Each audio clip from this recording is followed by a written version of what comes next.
I learned about God, but I didn't know that I could have a relationship with God. I believed that I was unloved. I believed that I was unworthy. I went through a lot of abuse. When I turned 18 and I moved out of my parents' house, I started using drugs. I was in and out of toxic relationships. I was homeless. I couldn't keep a job. I was in and out of jail. I got in so much trouble. I was on probation in 3 different counties. The last time I had three kids and lost custody of every one of them.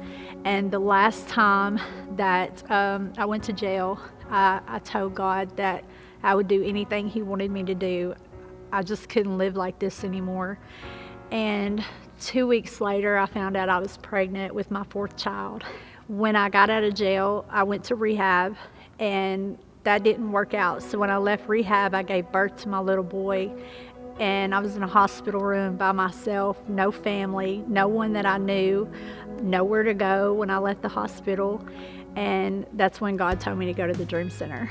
There, they just really welcomed me with open arms. They took me to my room, and for the first time since I was 18, I had a bed to sleep in. I was safe. There was food. They fed us every day, and I was willing to embrace anything that they taught me about God, because I knew that was Him trying to reach out to me.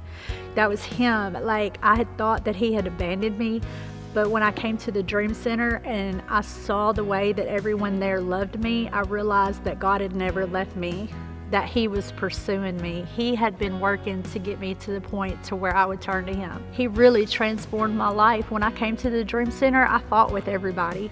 I thought everything was an attack. I was the meanest person there, and I started reading my Bible every day. I started spending time with Him, and something changed inside of me. I was submissive to God. I was submissive to authority. I was no longer rebellious. I was willing to do, like I said, whatever He told me to do. After I got to the Dream Center, I started paying my child support, paying my probation fines, and now I'm on probation in 1 county, where I was on probation in 3 counties.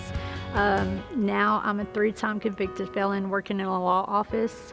I get to see and talk to all of my kids now, and I'm a lot more independent. The only person I rely on is Jesus Christ. He's just really transformed my life, and it's spilled over into my family. My 11-year-old daughter got baptized, got saved a couple of weeks ago, and my 2-year-old walks through the house praying and puts his hand on my head and prays for me, and it's just amazing to see that. So God is good.